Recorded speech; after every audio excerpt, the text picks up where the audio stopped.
I'm Shivali Patel, a brand evangelist at Helium 10 and an Amazon seller.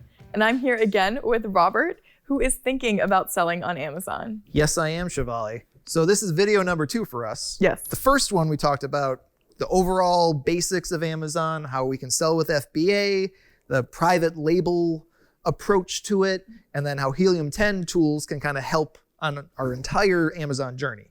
But what is video number 2 going to be about? So today's video, we're going to get into the meat and bones of actually beginning your business, which is product research. And it's a really exciting process too. So I'm excited to show you exactly how you can find a good product to sell. Cool. Yeah, I'm excited too. So we're going to get some Helium 10 tools that'll tell us what we can sell on Amazon. Yes, exactly. The important thing here to understand is that you don't need to be an inventor or, figure out how to get some idea patented to sell on Amazon. You can actually find something that signifies opportunity to you and go into a market and still be quite successful. Okay. Well, the easier, the better. Yeah. And I want to mention that the philosophy of product research is to find high demand, low competition products. And Helium 10 has the tools to help you do that. Okay. Well, let me break that down. So high competition, that means a lot of people are searching for... Not high competition, high demand. High demand. High demand. Thank you, Shivali. High demand, it means these products are in demand. People are searching for it. Right. But low competition, not many people are selling those products. Yes, exactly. Okay. So there are many Helium 10 tools that you can use for product research. There's TrendStar, there's Blackbox, there's Profitability Calculator, and the free Helium 10 Chrome extension tool. Free? Free 99. Wow. But for the sake of time, today what I want to do is just go straight into Blackbox and show you how you can use the tool to your advantage. Okay. Sound good? Sounds great. So Blackbox actually uses an enormous amount of data to help you identify unsaturated markets. So it pulls from over 2 billion data points and monitors over 176 million products. Wow. And unsaturated markets, that means the high demand, low competition. Exactly. Okay. So let's get into it. Yeah. Oh, so this is Blackbox. This is Blackbox. This is one of my favorite tools to use. Now, let's go into the keywords tab. As you can see, there's many here. I love keywords. And keywords are what people search on Amazon? Yep. So the search bar, whatever you're typing in, whatever people end up typing in, those are keywords. That's what we're calling keywords. Okay. Yep. So as you can see, there are many filters here. And I want to stress that opportunity is not defined by this tool or by Helium 10, but really more so by the user, which is why we have so many filters that help you narrow down exactly what opportunity could mean. But here, search volume is what I want to take a look at for high demand, right? Mm-hmm. So let's type in 3,000 minimum. And what does that 3,000 number mean?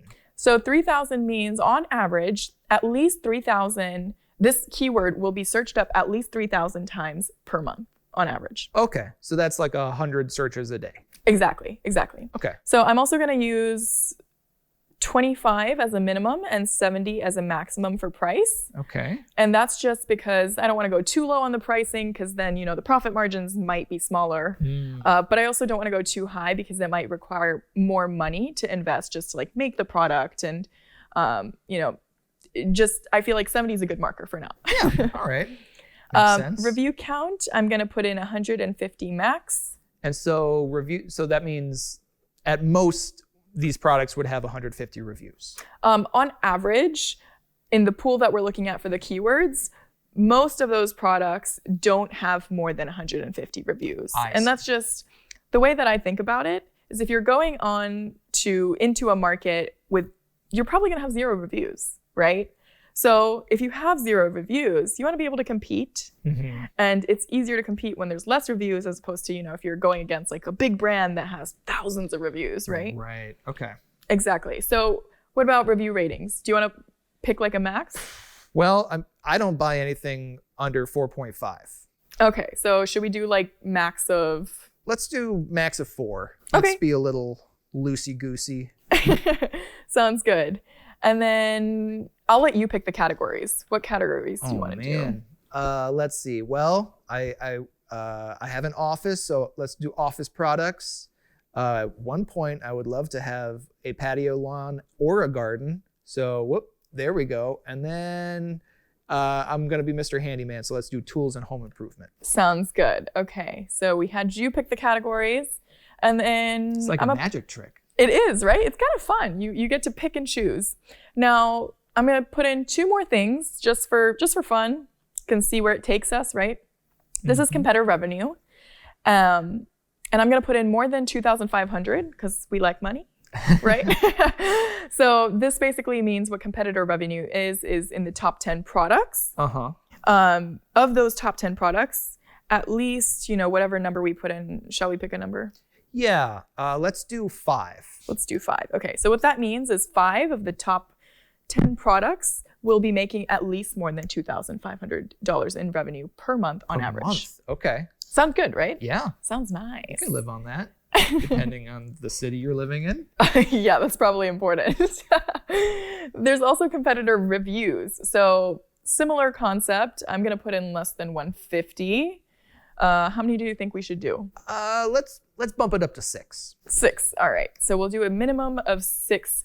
So 6 of the top 10 products that are showing up for the keywords that will populate our search results in a minute will have less than 150 reviews. Sound good? So we're both choosing review count max 150, but that's an average. But then this, we're saying that 6 of the top 10. Yes. Will have fewer than 150. Okay. So let's click search, see what it shows up as. And you pick the category, so I'm not like... It's like pick a card, any card. Yeah, exactly. I got to choose any category I wanted. Nice. Okay, so this is showing up with 25 phrases, and sometimes that will be like 200 plus. I've definitely run results that show up with a lot more.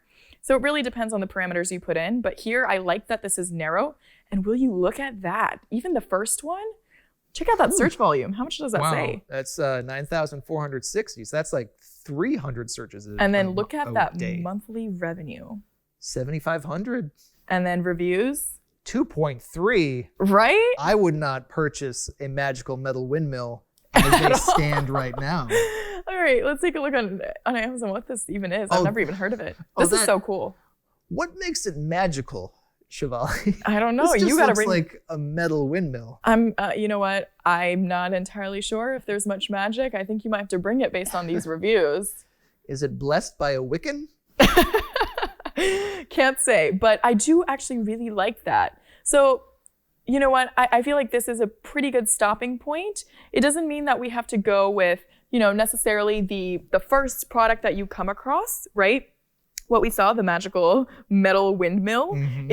It shows opportunity. I think there's something there that we can go on to validate, but also I wouldn't run with the first product you find in Black Box either. I would find like a good 10 to 20 products. Okay. So you're using Black Box to choose kind of a starting point, 10 to 20 different products. Exactly. And then you'll further kind of test each product to see if it works for... Yep. And you can use those in coordination with some of those Helium 10 tools I mentioned earlier as well. Wow. Okay. Yeah. So it seems like you got to do your research before you choose what product you're going to sell on Amazon. Black Box is a great way to start. And then once you choose 10 to 20 products off a Black Box, you can use the other Helium 10 tools to really hone in and figure out what the best product is for you to sell. Yes, absolutely. Wow. Okay. Well, this was great. And what are we going to talk about next, Shivali? So in the next video, we'll be talking really about sourcing that product that you picked. So we'll pretend that we found the perfect product, figure out how to source it, and then go into creating a brand. Now, if you want to see more from Helium 10, be sure to like this video, subscribe, and hit the bell to get notified whenever we have new content that goes live. Thank you so much for watching, and be sure to stay tuned for the next video.